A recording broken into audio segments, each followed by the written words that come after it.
파생결합펀드 DLF를 불완전 판매한 우리은행과 하나은행이 가입고객 1,000여 명을 대상으로 손실액 일부를 배상해주는 절차에 들어갔습니다. 오늘부터 손실액의 55% 안팎을 돌려받게 되는데요. 이런 결정이 오늘 열릴 은행들의 제재 수위에 얼마나 영향을 미칠지도 관심사입니다. 자세한 내용 취재기자와 짚어보겠습니다. 오정인 기자 나왔습니다.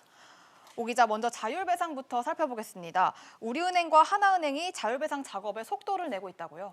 네, 어제 우리은행은 이사회를 열고 DLF 투자자들에 대한 자율조정 배상에 들어가기로 했습니다. 대상은 독일 DLF에 투자해서 손실이 확정됐거나 영국 DLF를 중도 해지해 손실이 확정된 600여 명입니다. 이번 조치는 전날 금융감독원으로부터 자율조사 결과에 대한 검토 의견서와 자율배상 기준안을 전달받은 데 따른 건데요. KB하나은행도 DLF 배상위원회를 열고 투자자들에 대한 배상률을 의결했습니다. 배상위원들은 공정하고 합리적인 배상으로 신뢰받고 건강한 금융시장이 조성될 수 있도록 최선을 다하겠다고 밝혔습니다. 네, 이렇게 되면 투자자들은 얼마나 돌려받을 수 있게 되는 겁니까? 네, 배상 비율은 금감원 분쟁조정위원회에서 결정된 기준을 바탕으로 판매 절차 준수 여부와 과거 투자 경험 등을 바탕으로 해서 40%에서 65% 등으로 나뉩니다. 우리은행과 하나은행은 이번에 의결된 내용을 영업점에 전달하고 투자자가 수용할 경우 즉시 배상할 예정입니다. 네, 이런 가운데 금융감독원이 새로운 자료 하나를 발표를 했습니다. 은행들이 상품 판매 전에 내부에서 경고가 나왔지만 무시했다, 이런 내용인데요. 그렇습니다. 어제 금감원은 이런 내용이 담긴 지난달 분쟁조정위원회 의결 내용을 공개했는데요. 두 은행 계열 연구소인 우리금융연구소와 하나금융경영연구소가 금리 하락을 예측했는데도 정작 은행은 판매 교육 자료에 금리 반등 전망을 담은 겁니다. 영업점의 위험성 교육은 하지 않은 채 DLF 판매 평가 배점을 올려 판매를 독려하기도 했는데요.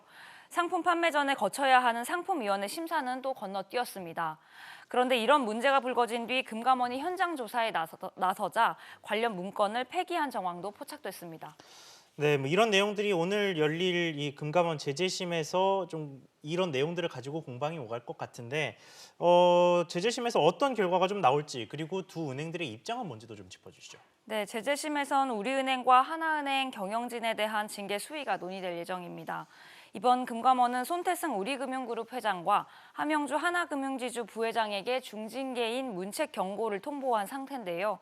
오늘 제재심에서 징계 수위가 낮아질지 아니면 그대로 확정될지 관심이 모아집니다. 예.